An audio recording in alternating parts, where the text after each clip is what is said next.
What if Ash kept all of his ace Pokemon and used them during Pokemon Journeys and the World Coronation Series? So instead of leaving his strongest Pokemon behind after every region, Ash keeps all of them with him over the years. This means Ash slowly builds the strongest team he has ever had before Journeys even starts. Obviously, Pikachu stays with him since Pikachu is Ash's main partner through the entire anime, and by Journeys, Pikachu is already ridiculously strong after battling Elite Four members, champions, Ultra Beasts, and even legendaries throughout the series. After the Orange Islands, Charizard finally starts respecting Ash, but instead of leaving Charizard behind for years, Ash keeps him on the team, which means Charizard keeps fighting stronger opponents through Johto, Hoenn, Sinnoh, Unova, Kalos, Alola, and eventually Journeys too. Over time, Charizard becomes even stronger than he originally was in the anime, because now he constantly battles high-level trainers instead of barely appearing every few seasons. Then during Hoenn, Ash catches Treecko. At first, Treecko is calm and already acts stronger than most of Ash's Pokemon. Eventually, Treecko evolves into Grovyle and then Sceptile. During the Battle Frontier and Sinnoh, Sceptile becomes one of Ash's strongest Pokemon overall. Then after defeating Tobias's Darkrai during the Sinnoh League, Ash realizes Sceptile is way too valuable to leave behind. So Sceptile officially becomes one of Ash's permanent ace Pokemon moving forward. Then in Sinnoh, Ash meets Chimchar after Paul abandons him. Ash trains Chimchar throughout the entire region until he evolves into Monferno and finally Infernape. The Paul battle still happens almost the exact same way, except now after fully mastering Blaze, Infernape keeps training with Ash after Sinnoh ends instead of sitting at Oak's lab, which means by Journeys, Infernape has years of extra experience and honestly becomes one of Ash's strongest close-range fighters overall. Then eventually Ash heads to Kalos and catches Froakie. Just like in the original anime, Froakie is extremely picky about trainers and only joins Ash after seeing how determined he is. Over time, Froakie evolves into Frogadier and eventually Greninja. Then Ash and Greninja unlock the bond phenomenon, creating Ash-Greninja. During the Kalos League, Greninja pushes Alan's Mega Charizard X harder than almost anybody else in the series. But unlike the original anime, Greninja never stays behind in Kalos. Ash keeps him on the team permanently, meaning Ash still has access to Ash-Greninja during Journeys. Then during Alola, Ash still wins the league, but now he's doing it while rotating some of the strongest Pokemon he has ever caught. Trainers in Alola honestly get overwhelmed fighting against Pokemon like Charizard, Infernape, and Sceptile mixed together. Even Kukoi's battle becomes harder because Ash now has way more experienced Pokemon available. Then eventually Journey starts and Ash catches Riolu. Riolu grows insanely fast because he's constantly surrounded by Ash's strongest Pokemon. Instead of only training with Pikachu and a newer team, Riolu is now training around Charizard, Greninja, Sceptile, and Infernape every day, which honestly makes Riolu improve way faster than in the original anime. Eventually Riolu evolves into Lucario and later unlocks Mega Evolution too. So by the start of the World Coronation Series, Ash's team is Pikachu, Charizard, Sceptile, Infernape, Greninja, and Lucario. And honestly, the rankings probably go way differently now, because Ash rises through the lower ranks extremely fast. Most trainers honestly are not prepared for Ash-Greninja or Charizard this early into the tournament. Even battles that originally gave Ash trouble probably become way easier now, because Ash already has years of experience using these Pokemon together as one team instead of constantly resetting every region.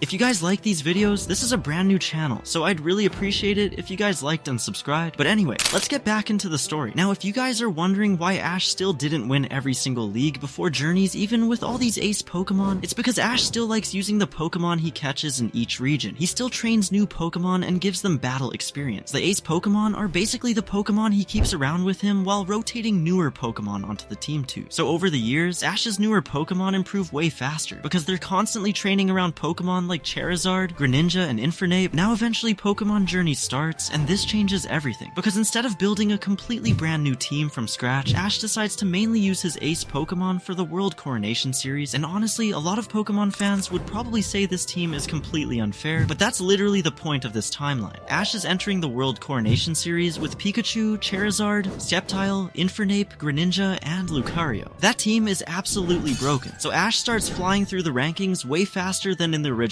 anime. Most of the earlier World Coronation battles honestly become pretty easy for him because normal trainers are not ready for Pokemon this strong. When Ash battles Viscas, Pikachu, and Sceptile pretty much handle the battle quickly. Then during some of the smaller tournament fights, Ash starts using Infernape and Charizard more often, and people immediately start noticing how stacked Ash's team really is. Then eventually Ash battles Karina. Originally this battle was mostly focused on Lucario, but in this timeline, Ash actually uses Greninja too. Once Ash-Greninja appears, Karina honestly honestly starts struggling badly because Greninja's speed is just too much for her Mega Lucario to handle for long. Mega Lucario still lands some good hits, but Greninja eventually overwhelms it. Then Ash battles B, and this fight honestly becomes way different now. B's entire battle style is close range combat, but Ash now has Pokemon like Infernape and Lucario that specialize in those exact kinds of fights. Infernape actually does extremely well against Grapploct, especially once Blaze activates. Then during the rematch, Ash uses Charizard, Pikachu, and Lucario. Gigantamax Machamp gives Ash some trouble, but Pikachu still finishes the battle in the end. After this, Ash reaches the Ultra Class way earlier than before, and honestly, this is where trainers start realizing Ash might actually be one of the favorites to win the whole tournament. Because unlike most trainers, Ash isn't using newer Pokemon still learning how to battle. He's using fully evolved Ace Pokemon that have years of experience fighting Elite Four members, champions, and even legendaries. Then Ash battles Volkner. Originally, this was already a difficult battle, but now Ash uses Pikachu, Greninja, and Sceptile. Volkner's Electivire still pushes Pikachu pretty hard, but Greninja's speed completely changes the flow of the fight. Then Sceptile helps finish things off with Leaf Blade after wearing down Volkner's team. Then Ash battles Marnie. Honestly, this battle is probably easier now because Pokemon like Infernape and Lucario match up really well against her aggressive style. Ash wins pretty comfortably and officially enters the Masters 8. Now, once Ash reaches the Masters 8, people honestly start viewing him completely differently compared to the original anime. Because now Ash doesn't look like the underdog slowly climbing the rankings anymore. He looks like somebody that was already champion level before the tournament even started. Absolute cinema. So Ash's first battle is against Steven Stone, and this fight is honestly way crazier now. Steven still starts off strong with Pokemon like Agron and Credilli, but Ash immediately counters using Sceptile and Infernape. Sceptile's speed gives Steven trouble early on, while Infernape's Blaze starts overwhelming Agron once the fight gets more intense. But the biggest change is honestly Charizard, because when Steven sends out Mega Metagross, Ash actually decides to use Charizard against it, instead of only relying on Pikachu and Lucario. And honestly, this becomes one of the hardest hitting fights in the tournament. Mega Metagross still dominates for a while because of Steven's battle IQ, but Charizard's experience eventually starts catching up. Then Ash finishes the battle using Pikachu after Mega Metagross is weakened, so Ash still wins and moves on to the semifinals. Now Ash battles Cynthia, and honestly, this battle becomes insane, because Ash already knows Cynthia is probably one of the smartest trainers in the world, so he takes this battle way more seriously from the start. Cynthia still uses Spiritomb to create chaos early into the fight, but Ash counters by using Greninja's speed to avoid most of Spiritomb's attacks completely. Then Lucario battles Cynthia's Togekiss while Pikachu handles Melodic. But the biggest moment of the fight is definitely Garchomp versus Ash-Greninja, and honestly, this battle is ridiculous, because Greninja's speed starts pushing Garchomp harder than almost anybody Cynthia has fought before. The battlefield honestly starts getting destroyed once both Pokemon go all out, but Cynthia still proves why she's one of the strongest champions ever, because Garchomp slowly starts adapting to Greninja's movements. Eventually, Greninja weakens Garchomp enough for Lucario to finish the battle after Mega Evolving, so Ash barely defeats Cynthia and officially reaches the finals. Now, the final battle against Leon honestly becomes one of the craziest battles in Pokemon history, because unlike the original anime where Ash had some newer Pokemon, Leon is now fighting Ash's absolute strongest possible team. Leon immediately realizes Ash is way more dangerous than before once he sees Charizard, Greninja, and Pikachu all on the same team. The battle starts with Sceptile fighting Rillaboom, and honestly, Sceptile performs way better than most people expected. Even Leon starts getting surprised by how fast Ash's Pokemon are switching strategies during the fight. Then Infernape battles Cinderace, and this becomes one of the most aggressive fights in the tournament. Blaze activates during the battle, and Infernape honestly pushes Cinderace extremely hard before going down. Then Ash sends out Greninja, and once Ash-Greninja appears, the entire stadium basically loses it, because most people watching have never even seen Ash use this form before during the World Coronation Series. Greninja actually manages to heavily damage Leon's Charizard before going down, which becomes one of the biggest moments in the battle. Then Lucario comes in and Mega Evolves, pushing Leon's remaining Pokemon even further. Eventually, the battle comes down to Pikachu versus Leon's Charizard. Just like in the original anime, both Pokemon are exhausted at this point, and honestly, the fight is even closer now, because Leon's Charizard already took heavy damage from Greninja earlier. Then, after one final clash, Pikachu barely manages to win, and just like that, Ash officially becomes the strongest trainer in the world while using the ultimate ace Pokemon team he built throughout the entire anime. Ash kept Charizard from the beginning, so the story honestly changes. The second Ash reaches the Cherasific Valley in Johto, in the original anime, Ash leaves Charizard there so he could become stronger. But in this timeline, things go differently. When Ash sees all the stronger Charizard battling, he still realizes his Charizard has more room to grow. But instead of leaving him behind, Ash makes a different decision. He tells Charizard that they're gonna get stronger together instead of separating. And honestly, this changes Charizard completely because throughout the original series, Charizard already respected Ash Ketchum a lot after the Orange Islands. But now, instead of spending years away from Ash, he stays with him through every single region, constantly battling stronger opponents. So during Johto, Charizard honestly becomes Ash's main ace Pokemon way earlier. He still uses Bayleaf Cyndaquil and Totodile during smaller fights, but whenever Ash runs into serious battles, Charizard is usually the one carrying. For example, during the Silver Conference, Charizard performs even better than in canon because now he has been constantly training with Ash the entire time. When Ash battles Gary, the fight becomes way more intense. Charizard versus Blastoise becomes the biggest moment of the battle. Charizard already had type disadvantage, but because of all his extra experience, he fights way smarter. He uses Flamethrower to create steam around the battlefield, limiting Blastoise's vision before landing Seismic Toss from above. Ash still eventually loses later in the league, but he makes it farther because Charizard carries multiple difficult battles. Now moving into Hoenn, this is where Charizard really starts changing, because instead of Charizard sitting at the valley for an entire region, Ash actually rotates him in and out of his Hoenn team. Charizard starts battling stronger Pokemon from completely different regions, which massively improves his battle IQ, and honestly, Charizard starts acting more like Ash's partner than just another Pokemon. He helps train Ash's newer Pokemon and even protects weaker team members during fights. You could honestly compare him to Pikachu at this point. During the Battle Frontier arc, Charizard becomes an absolute monster. He already defeated Articuno in the original anime, but now he's even stronger because of all the extra experience he gained traveling with Ash, and the Articuno fight honestly becomes even crazier. At first, Articuno completely controls the battle with Ice Beam and long-range attack. Charizard struggles because Articuno can freeze the battlefield and slow him down, but Ash starts adapting mid-battle. He has Charizard use Flamethrower on the ice itself, creating heat waves around the field. Then when Articuno flies in close, Charizard tanks Ice Beam directly and lands Blast Burn head-on before finishing the fight with Seismic Toss. That victory honestly pushes Charizard into champion level territory, and this is where Ash's growth changes too. Because Ash constantly has Charizard around, he becomes a way better battler earlier. Charizard forces Ash to think more aggressively and creatively during fights. So by Sinnoh, Ash honestly feels more experienced than his original counterpart. Now, one of the biggest changes happens in Sinnoh against Tobias. In the original anime, Tobias basically destroys everybody with Darkrai, but now Ash has a much stronger Charizard, who has traveled through 3 entire regions non-stop battling powerful opponents. So when Tobias sends out Darkrai, the battle changes completely. Darkrai still defeats several of Ash's Pokemon first because it is just that powerful, but when Charizard enters the field, things finally start shifting. Darkrai tries using Dark Void immediately, but Charizard avoids it by taking to the sky. Ash then has Charizard constantly pressure Darkrai with flamethrowers from above,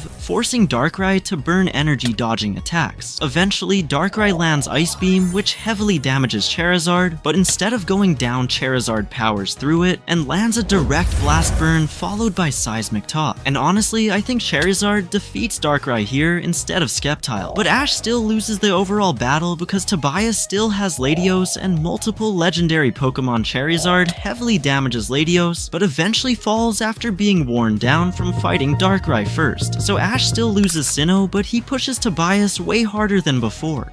And honestly, that loss becomes important, because it motivates Ash and Charizard even more moving forward. Now eventually we reach Kalos, and this is where the biggest power boost finally happens. Mega Evolution. Throughout Kalos, Ash watches trainers using Mega Evolution and instantly becomes interested in it, especially for Charizard. But unlike Alan, who mainly focuses on raw power, Ash focuses on synchronization with his Pokemon. And because Ash and Charizard have traveled together for years, their bond is honestly ridiculous at this point. Eventually Ash and Charizard train with Mega Evolution Specialists and unlock Mega Charizard Y, and honestly Mega Charizard Y fits Ash perfectly, because Ash's Charizard has always specialized in aerial combat speed and overwhelming firepower. Mega Charizard Y boosts all of that to another level. The first time Charizard Mega evolves, everybody is shocked because this Charizard already had years of experience before getting a massive power boost. Now imagine giving champion level experience to a Mega Evolution, and this massively changes the Kalos League, because now Ash enters the Kalos League with an an even stronger Kalos team. Pikachu, Ash, Greninja, Talonflame, Hawlucha, Goodra, and now Mega Charizard Y, which means Ash Ketchum would probably replace Noivern with Charizard, since Charizard is way more experienced and honestly much stronger. When Ash finally battles Alan, the entire Kalos championship changes. The earlier parts of the battle honestly go mostly the same at first. Ash still uses members like Hawlucha and Goodra to weaken Alan's team, while Alan's Pokemon slowly start overpowering parts of Ash's lineup. But the biggest change comes when Charizard enters the fight, because unlike most of Ash's Kalos Pokemon, this Charizard already has experience battling legendary Pokemon Frontier Brains and Champions from previous regions. When Alan sends out Bisharp, Charizard honestly destroys it. After Mega evolving into Mega Charizard Y, he completely overwhelms Bisharp with aerial speed and firepower before finishing it with Blast Burn. But then Alan finally sends out Mega Charizard X, and honestly, this battle becomes insane. At first, Alan's Charizard dominates close combat because Mega Charizard X is built for direct fighting, while Mega Charizard Y specializes more in ranged firepower and aerial movement. The two Charizard clash multiple times in the sky, with Flamethrower and Dragon Claw attacks, while Ash constantly keeps Charizard moving to avoid getting trapped in close range combat. Eventually, Alan starts gaining the advantage because Mega Charizard X keeps forcing direct exchanges. But Ash adapts by using the battlefield itself. He has Charizard fly higher into the air and create massive flames around the stadium, making it harder for Alan to approach directly. This slowly wears Alan's Charizard down, but even then, Mega Charizard X is still unbelievably strong. Eventually, Alan lands a direct Dragon Claw that finally takes Mega Charizard Y down, but Charizard accomplished exactly what Ash needed. He heavily weakened Alan's ace. Then Ash sends out Ash-Greninja for the final battle. Now, instead of fighting a full power Mega Charizard X Ash, Greninja is fighting an exhausted one that already took massive damage from Mega Charizard Y. The final clash honestly becomes way closer than canon. Greninja and Charizard trade huge attacks across the battlefield until Ash-Greninja finally lands a giant water shuriken directly head-on, defeating Alan's Charizard. And honestly, this is where Ash finally wins his first league. Not Johto, not Hoenn, not Sinnoh, Kalos. Because this is the region where Ash finally became experienced enough and where Charizard's years of growth finally paid off. Ash becomes Kalos champion with Ash-Greninja and Mega Charizard Y carrying the hardest battle of Ash's entire journey. And that's where part 1 ends, because after becoming Kalos champion, Ash and Charizard's legend would honestly only continue growing from there. Part 2 starts right after Ash Ketchum finally becomes the Kalos champion. And honestly, this changes Ash's reputation completely, because now the entire Pokemon world finally sees him as an actual top level trainer instead of just a talented kid who always loses at the end. And honestly, the biggest reason people are talking about Ash is because of Charizard. Because now Charizard is not just Ash's old ace anymore, he is the Pokemon that helped Ash finally win a league after traveling with him across multiple regions. After Kalos, Ash still goes to Alola, but things honestly feel way different this time because Ash enters Alola as an actual league champion. Multiple trainers instantly recognize him, especially Kiawe, since he also specializes in fire types. The moment Kiawe sees Charizard battle, he instantly realizes how powerful Ash really is. Now Ash still catches Rowlet, Lycanroc, and Incineroar and the rest of his Alola team because Ash still loves training new Pokemon. But Charizard becomes the older veteran of the team, constantly helping train the newer Pokemon. For example, when Litten struggles early on, Charizard actually helps train him personally. Charizard teaches him how to fight stronger opponents without panicking, which honestly helps Litten evolve faster. And during some of the bigger battles, Charizard becomes absolutely terrifying. One massive example is during Ash's fight against Professor Kukui. The battle is already intense because Kukui is honestly one of Ash's strongest opponents at this point. But now Ash has Mega Charizard Y.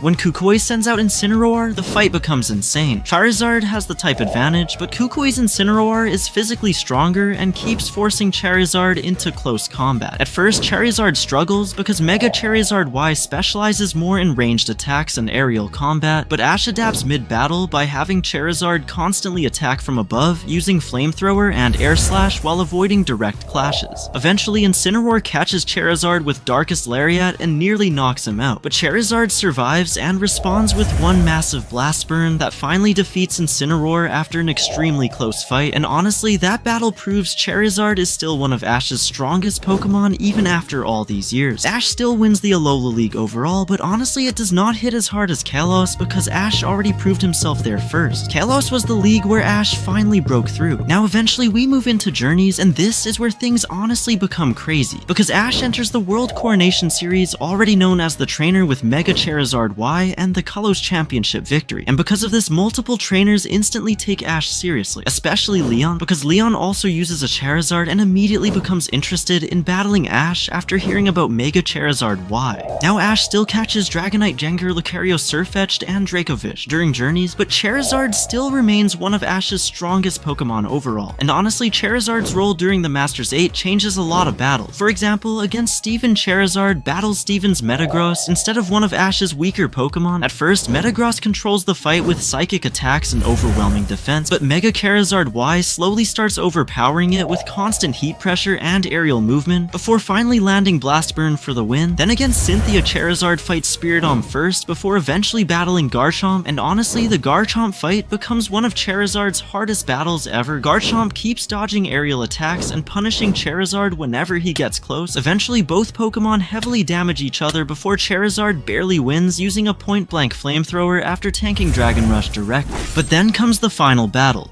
Ash versus Leon, and honestly, this becomes one of the biggest battles in Pokemon history, because now it's the Kalos champion with Mega Charizard Y versus the world champion with Gigantamax Charizard. The entire world watches this battle. At first, Leon's Charizard dominates with raw power and experience. Leon honestly battles almost perfectly and slowly starts overwhelming Ash's team, but when Ash sends out Mega Charizard Y, the entire battle changes. The Charizard fight honestly becomes legendary. Leon's Charizard uses Gigantamax Wildfire to control the battlefield, while Mega Charizard Y counters with giant flamethrowers and constant aerial pressure. At one point, both Charizard charge directly at each other using Blast Burn and Fire Blast, creating a massive explosion across the stadium. Eventually, Leon's Charizard starts overpowering Mega Charizard Y in direct combat because Gigantamax gives Leon insane raw power, but Charizard still heavily weakens Leon's ace before finally going down. And just like part 1, Charizard creates the opening Ash needs, then Pikachu finishes the battle, and honestly, this version of Ash becoming world champion feels way more complete, because Charizard stayed beside him through almost his entire journey, helping Ash grow stronger every single region, from Johto to Kalos to becoming world champion. Charizard was there for all of it.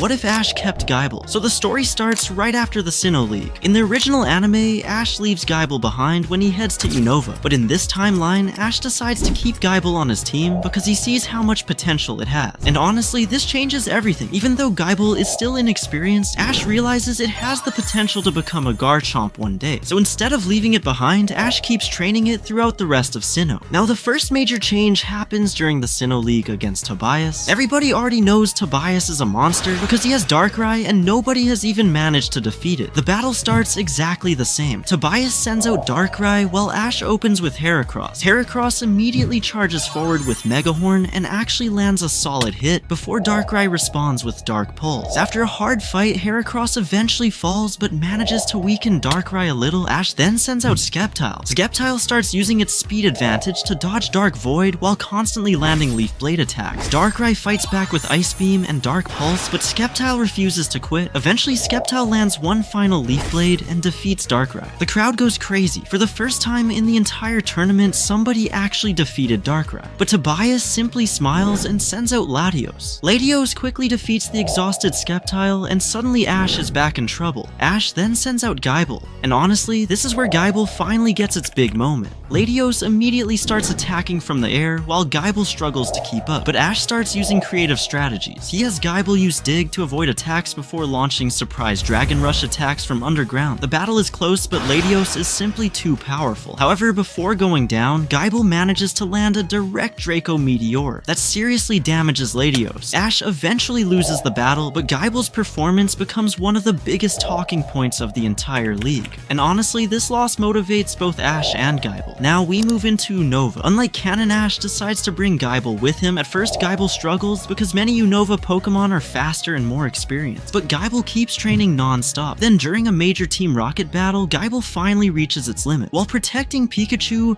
from a powerful attack, Gible evolves into Gabite. This immediately makes Gabite one of Ash's strongest Pokemon. Throughout Unova, Gabite keeps improving and starts becoming one of Ash's main battlers alongside Pikachu. Ash still doesn't win the Unova League, but Gabite becomes feels much stronger than it ever did in canon. Then comes Kalos, and this is where everything finally starts paying off. The second Gabite arrives in Kalos, it starts training against stronger opponents than ever before. Sawyer's Pokemon, Alan's Pokemon, even some Mega Evolution users. Eventually, during a training battle, Gabite pushes itself beyond its limits and finally evolves into Garchomp. And honestly, this changes Ash's Kalos team completely. Now Ash has Pikachu, Greninja, Talonflame, Hawlucha, Goodra, and Garchomp, which is honestly one of Ash's strongest teams ever. Then another huge moment happens. During a meeting with Cynthia, Ash's Garchomp battles Cynthia's Garchomp in a friendly match. Even though Ash loses, Cynthia is impressed by how far Garchomp has come. Because of this, she gives Ash a Garchomp height and encourages him to learn Mega Evolution. The next several episodes are basically Ash and Garchomp learning how to synchronize properly. At first, Mega Garchomp is too difficult to control because the power boost is insane, but eventually Ash masters it, and now Ash enters the Kalos League with something he never had before, a Mega Evolution. The biggest battle before the finals is Ash versus Sawyer. Sawyer opens with Aegislash while Ash starts with Hawlucha. After a hard fight, Hawlucha manages to win before falling to Sawyer's next Pokemon. The battle continues until Sawyer eventually sends out Mega Sceptile. Ash responds with Mega Garchomp.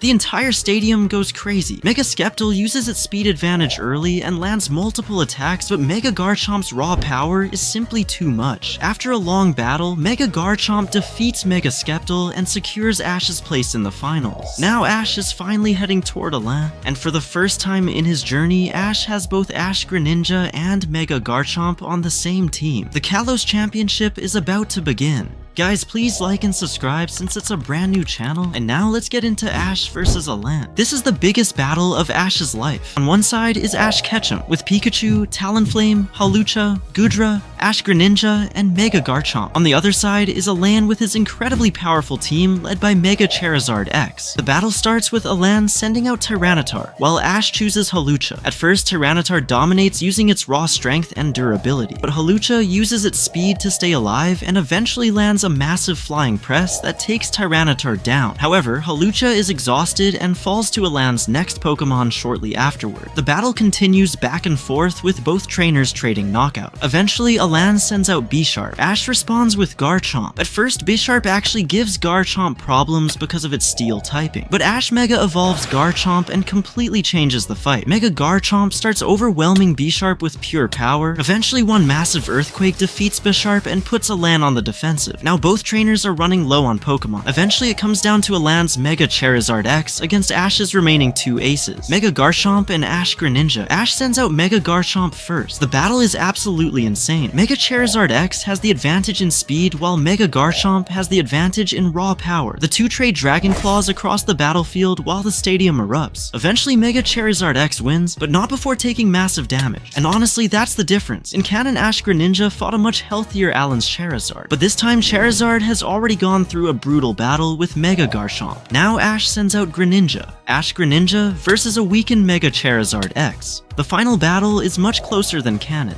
Greninja starts using its speed advantage while Charizard responds with overwhelming power. The two clash repeatedly until Ash-Greninja lands one final giant water shuriken directly through Charizard's blast burn. Mega Charizard X finally falls. The stadium goes silent, then explodes. Ash finally did it. Not Kanto, not Johto, not Hoenn, not Sinnoh, not Unova, Kalos. After years of losing leagues, Ash finally becomes a champion. And honestly, Garchomp is one of the biggest reasons why. Without Mega Garchomp weakening Alan's Charizard, first Ash probably never wins. After the Kalos League, Ash heads to Alola, but unlike canon, Ash is no longer entering as an underdog. He's entering as the Kalos champion. The second he arrives, people start hearing stories about the trainer who defeated Alan and owns a Mega Garchomp. Now Ash still catches Rowlet, Litten, Rockruff, and the rest of his Alola team because Ash still loves training new Pokemon. But Garchomp immediately becomes the veteran of the group. Whenever the younger Pokemon struggle, Garchomp is usually the one helping them train. Rockruff especially benefits because Garchomp constantly pushes it to become stronger. Now eventually the Alola League arrives, and honestly Ash's path becomes easier than canon because he already has champion level experience. The biggest battle is against Gladion. The battle starts similarly to canon with both trainers trading wins. Eventually Gladion sends out Silvally. Ash responds with Garchomp. At first Silvally keeps changing types trying to gain the advantage, but Garchomp's experience is simply too much. After a long battle, Garchomp defeats defeats Silvally and gives Ash the momentum he needs. Ash eventually wins the Alola League as well. Then comes the exhibition battle against Professor Kukui. This is honestly one of the toughest battles Ash has ever fought. Kukui's Incineroar manages to push multiple members of Ash's team to their limit. Eventually, Ash sends out Garchomp. The battle between Garchomp and Incineroar becomes a brutal clash of power. Incineroar lands several huge hits, but Garchomp refuses to stay down. After an exhausting battle, Garchomp finally wins. Ash goes on to defeat Kukui and leaves Alola stronger than ever. Now Ash has accomplished something nobody expected. He's a two-time league champion, and next he's heading toward the World Coronation Series, where the strongest trainers in the world are waiting, including Cynthia, including Steven, and eventually Leon. It starts with Ash heading into the World Coronation Series. After his adventures in Alola, he decides to take on the strongest trainers in the world and see how far he can go. During his journey, he still catches Dragonite, Gengar, Lucario, Sirfetch'd, and Dracovish, but one Pokemon continues to stand out above the rest: Garchomp. The same Gible that once struggled against Tobias's Latios has now become one of Ash's strongest Pokemon. As Ash climbs through the ranks, he wins battle after battle. Eventually, he reaches one of the biggest battles of his journey against Volkner. Volkner opens with Luxray, while Ash starts with Lucario. The battle is close, but Lucario manages to defeat Luxray after taking heavy damage. Volkner then sends out Electivire. Lucario tries to keep fighting, but Electivire eventually overpowers him and picks up the knockout. Ash then sends out Garchomp. The crowd immediately gets excited because they know Garchomp is one of Ash's strongest Pokemon. Electivire tries fighting up close, but Garchomp's ground typing gives it a huge advantage. After a short battle, Garchomp defeats Electivire with Earthquake. Volkner then sends out Rotom Wash. This is where things get difficult. Rotom Wash avoids Earthquake thanks to Levitate and constantly attacks with Water-type moves. Garchomp struggles to land a hit and starts taking serious damage, but Ash adapts. He has Garchomp use Stone Edge to cut off Rotom's movement before landing a direct Dragon Claw. After a hard-fought battle, Rotom finally goes down. With that victory, Ash enters the Masterclass. Now the strongest trainers in the world are waiting for him. His first major battle is against Steven Stone. The battle starts off intense with both sides trading knockouts. Ash uses Gengar, Dracovish, and Pikachu early, while Steven counters with some of his strongest Pokemon. Eventually, Steven sends out Mega Metagross. Ash immediately knows what that means, so he sends out Garchomp. The crowd instantly gets excited because everybody knows this is going to be a huge battle. Steven Mega evolves Metagross while Ash Mega evolves Garchomp. At first, Mega Metagross controls the fight. Its speed and psychic attacks make it difficult for Garchomp to get close. Every time Garchomp charges in, it gets hit with Meteor Mash or Psychic, but Ash starts adapting. Instead of attacking head-on, he has Garchomp use Dig and Earthquake to force Metagross to keep moving. Eventually, the battle becomes a slugfest. Meteor Mash, Dragon Claw, Psychic, Stone Edge. Both Pokemon keep taking damage. Finally, Metagross lands one huge Meteor Mash that almost knocks Garchomp out, but Garchomp gets back up and charges straight through the attack before landing a direct Earthquake. Mega Metagross finally falls. Ash advances to the next round. Now standing in front of him is Cynthia, the trainer who inspired Ash's Garchomp all the way back in Sinnoh. The battle starts with both trainers carefully trading Pokemon. Cynthia sends out Spiritomb while Ash uses Jengar. After a close battle, Spiritomb manages to win. Ash then sends out Lucario. Lucario defeats Spiritomb but later falls to Cynthia's Togekiss. The battle continues back and forth with both sides constantly gaining momentum. Eventually it comes down to the moment everybody wanted: Garchomp versus Garchomp. The entire stadium goes silent. Both trainers Mega Evolve. Mega Garchomp versus Mega Garchomp. The battle is absolutely insane. The two Pokemon slam into each other with Dragon Claw after Dragon Claw. Neither one wants to back down. At first, Cynthia's Garchomp has the advantage because of its experience. It lands multiple powerful attacks and slowly starts pushing Ash's Garchomp backward. Then Cynthia uses Draco Meteor. The attack crashes down across the battlefield and it looks like the battle is over. But when the smoke clears, Garchomp is still standing. Ash remembers all the way back to Sinnoh, back when Gible was one of his weakest Pokemon, back when nobody thought it would ever reach this level. Ash gives one final command. Garchomp charges forward through the falling meteors and lands a full power Giga Impact. The attack connects. Cynthia's Garchomp finally falls. The stadium explodes. Ash is heading to the finals. Now only one trainer remains: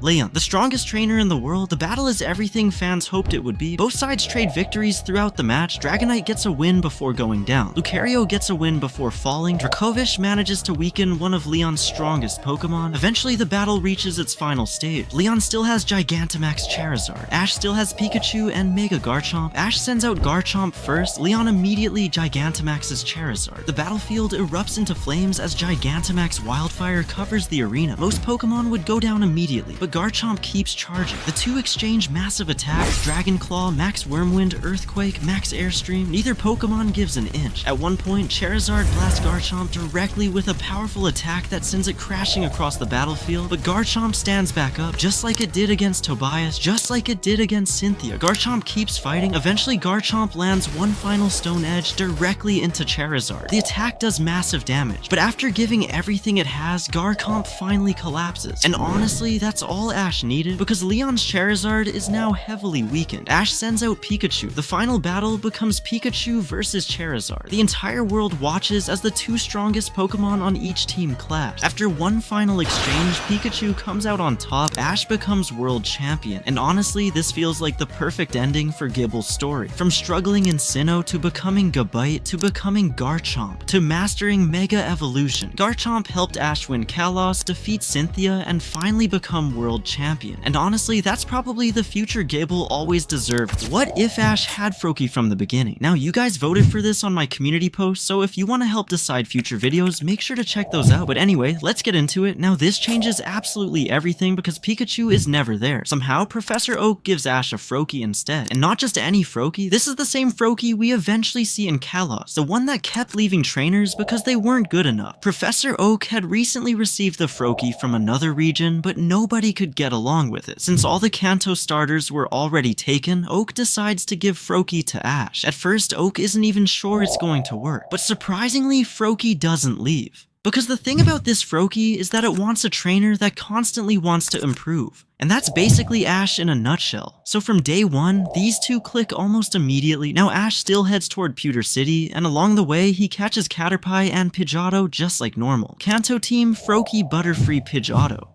Eventually, Ash reaches Brock. Now, unlike Pikachu, Froakie doesn't have a type disadvantage here. Brock opens with Geodude, while Ash starts with Froakie. At first, Geodude uses Defense Curl and Tackle to absorb most of Froakie's attacks, but Froakie is much faster than Geodude and constantly uses Quick Attack and Bubble to wear it down. Eventually, Geodude falls. Brock then sends out Onix. Onix is way stronger, but Water-type attacks are a huge problem. Froakie keeps its distance and repeatedly hits Onix with Bubble until Onix finally goes down. And just like that, Ash earns his first badge. Already Ash is off to a much stronger start than in canon. Afterward, Ash catches Bulbasaur and eventually Squirtle. Kanto team, Froakie, Butterfree, Pidgeotto, Bulbasaur, Squirtle. The next huge battle comes against Lieutenant Surge. Normally Pikachu was the hero here, but now things are completely different. Surge sends out Raichu while Ash chooses Froakie.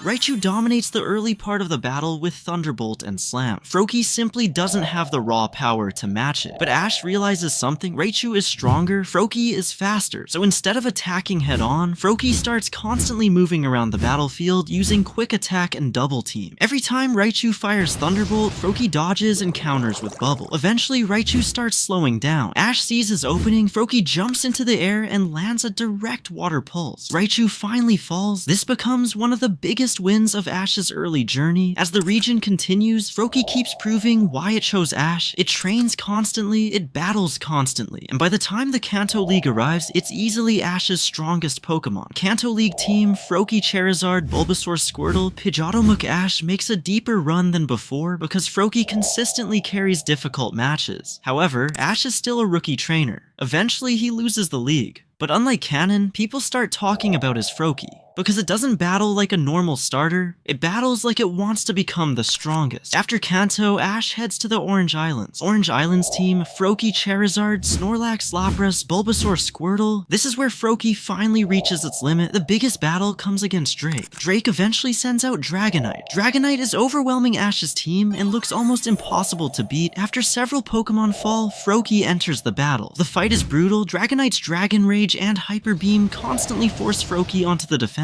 But Froakie refuses to quit. It keeps getting back up, it keeps attacking, and eventually, right in the middle of the battle, Froakie begins to evolve. Froakie becomes Frogadier. The crowd goes crazy. Now faster and stronger than ever, Frogadier immediately turns the battle around. Using Aerial Ace and Water Pulse, Frogadier finally helps bring Dragonite down. Ash wins the Orange League, and now for the first time, Ash has a fully evolved middle stage starter that has been with him since the beginning. But honestly, this is only the start, because Frogadier is about to enter Johto, and that's where it truly starts becoming a monster. After winning the Orange League, Ash leaves for Johto with even bigger goals than before. At this point, Frogadier has already become one of his strongest Pokemon, but both Ash and Frogadier know they still have a long way to go. Johto Team, Frogadier, Bayleaf Cyndaquil, Totodile, Heracross, Noctowl. Throughout Johto, Frogadier continues proving why it chose. Every time Frogadier loses, it trains even harder. The two almost seem made for each other. As Ash collects badges and travels through Johto,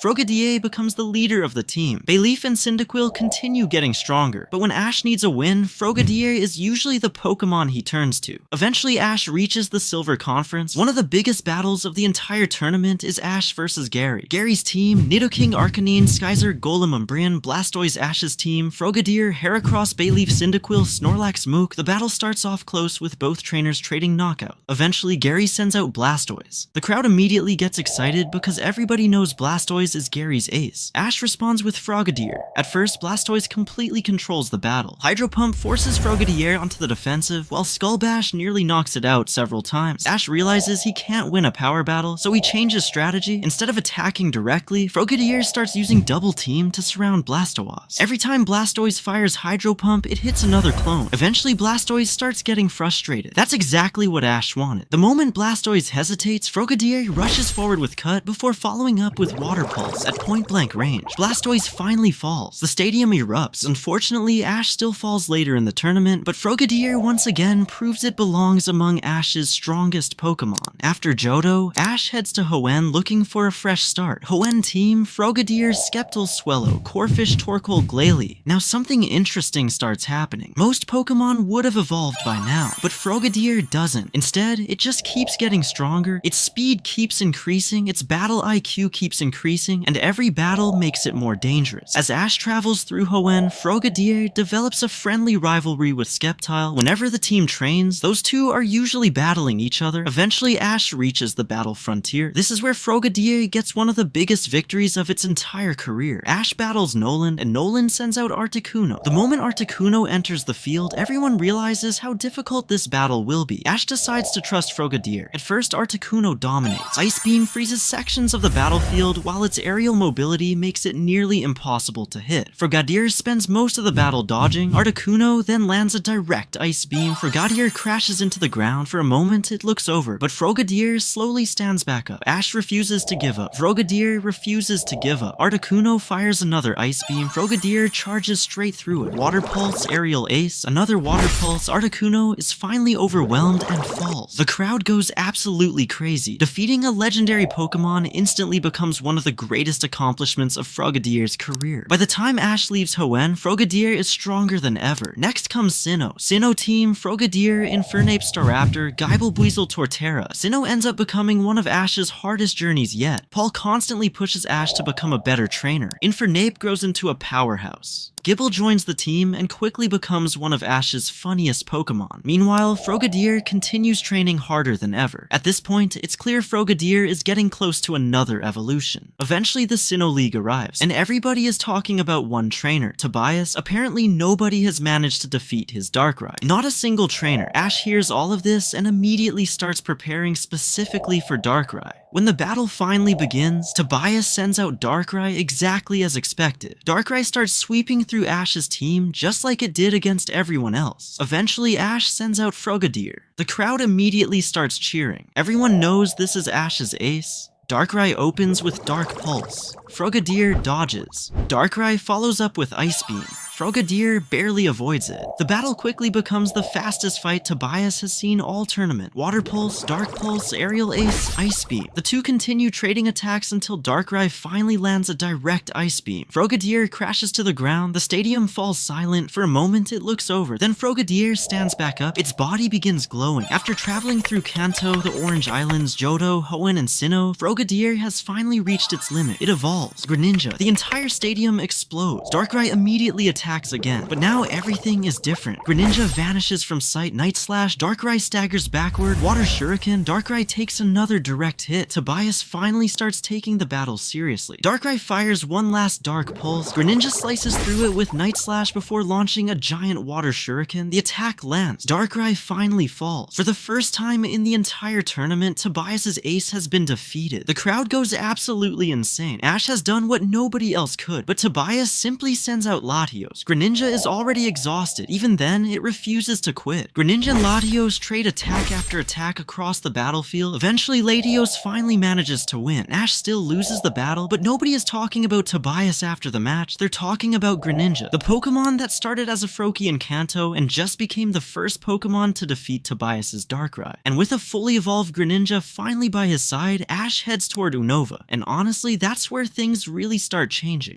Unova team, Greninja, Krookodile, Pignite, Levani, Snivy, Unfazant. Now after Sinnoh, Ash heads into Unova with Greninja already fully evolved, and this changes the entire region. Unlike the original timeline, Ash is not starting over from zero. He has a Pokemon that already defeated Tobias's Darkrai, and because of that, Ash feels way more confident going into this new journey. As Ash travels through Unova, Greninja becomes the clear leader of the team. Krookodile and Pignite still get their big moments, but whenever Ash runs into a serious opponent, Greninja is usually the one he trusts the most. But the biggest moment in Unova happens during the Team Plasma conflict. During one of the battles, Ash gets separated from the rest of the group. Team Plasma corners him and sends out multiple Pokemon at once. Greninja steps in to protect Ash, but the battle quickly becomes overwhelming. Greninja dodges one attack with Double Team, counters with Water Shuriken, then blocks another attack with Cut, but there are too many opponents and Greninja starts getting worn down. Ash refuses to back up. He tells Greninja they have been through way worse than this, and Greninja gets back up. Then something strange happens. Ash and Greninja start moving as one. Ash feels every hit Greninja takes, and Greninja reacts before Ash even finishes his command. Then the transformation happens for the first time. Ash Greninja. Team Plasma has no idea what they are looking at. Ash Greninja instantly overwhelms them with insane speed, cutting through attacks with Cut before finishing the battle with a massive Water Shuriken. But even though the form is powerful, it is not mastered yet. Ash can only hold it for a short time, and every time he uses it, it drains both him and Greninja badly. This becomes a problem during the Unova League. Ash makes it farther than he did originally, but once the battles get longer, the weakness of Ash Greninja starts showing. In one of the final battles, Ash activates the form too early. Greninja dominates at first with Cut and Water Shuriken, but the form starts breaking down before the battle is over. Greninja slows down, Ash starts feeling the damage, and eventually they lose because they cannot control the power long enough. And honestly, that loss becomes the whole reason Kalos changes. Ash realizes Greninja is strong enough to win, but Ash Greninja is still unstable. So after Unova, Ash and Greninja make a promise. They are going to master this form completely before the next league. And that is why when Ash heads to Kalos, he is not just bringing Greninja, he is bringing a power that is about to become fully mastered. After falling short in the Unova League, Ash is obviously disappointed, but this loss is completely different from his previous league losses. For the first time, Ash knows exactly why he lost. It wasn't because he wasn't strong enough, it wasn't because Greninja wasn't strong enough, it was because Ash Greninja wasn't fully mastered yet. The form was incredibly powerful, but it drained both of them and they couldn't maintain it consistently in long battles. So after Unova ends, Ash and Greninja spend months training together. They battle stronger opponents, they train every single day, and most importantly, they learn how to fully synchronize. By the time Ash arrives in Kalos, Ash Greninja is already on a completely different level than it was in Unova. Kalos team, Ash Greninja, Talonflame, Hawlucha, Goodra, Noivern, Honedge. As Ash begins traveling through Kalos, he quickly starts building a new team. He catches Fletchling, who eventually evolves into Talonflame. He later catches Hawlucha after earning its respect in battle. Then he catches Gumi, who eventually evolves into Goodra after overcoming countless challenges. Finally, he catches Noibat, who later evolves into Noivern. The biggest new addition comes when Ash discovers a wild Honedge near an old Kalos castle. At first, Honedge refuses to trust anybody. The only Pokemon it seems interested in is Greninja. The two battle multiple times. Honedge attacks with Shadow Sneak, Greninja responds with Cut, Honedge uses Slash, Greninja counters with Water Shuriken, eventually Greninja wins. But instead of being upset, Honedge is impressed. For years, it had been searching for a strong trainer, and after seeing Ash and Greninja battle together, it decides to join the team. As Ash travels through Kalos, something else starts happening. Mega Evolution. Unlike the original timeline, Ash doesn't spend Kalos trying to understand the bond phenomenon. He already understands it. Now he's trying to push it even further. Ash Greninja battles Mega Lucario, Ash Greninja battles Mega Mawile, Ash Greninja battles Mega Absol. Every battle makes the form stronger. Every battle teaches Ash and Greninja something new. Eventually, Honedge evolves into Doublade during a difficult gym battle after protecting Noivern from a powerful attack. Then shortly before the Kalos League, Doublade evolves into Aegislash during a training battle against a Mega Mawile. Kalos League team, Ash-Greninja Talonflame, Hawlucha, Goodra, Noivern, Aegislash. By the time the Kalos League starts, Ash-Greninja is completely mastered. This isn't the Ash-Greninja from the original timeline. This version has had an entire extra region of training. Now the first major battle is Ash vs Sawyer. Sawyer's team, Salamence, Slurpuff, Clawitzer, Aegislash, Mega Sceptile, others. The battle is intense from start to finish. Aegislash defeats Sawyer's Aegislash after blocking multiple attacks with King's Shield before finishing the battle with Sacred Sword. Talonflame defeats Clawitzer after a hard-fought battle. Eventually, Sawyer sends out Mega Sceptile. Ash responds with Greninja. The crowd immediately starts cheering. Everyone knows this matchup. Mega Sceptile attacks first with Leaf Blade. Ash commands Greninja to use Cut. The two attacks collide in the middle of the battlefield. Mega Sceptile follows with Frenzy Plant. Ash commands Greninja to jump and throw Water Shuriken from above. The attack lands directly. Sawyer Mega evolves Sceptile to its limit and launches another Leaf Blade. Ash immediately activates Ash-Greninja. The entire battle changes. Ash-Greninja starts moving faster than Mega Sceptile can react.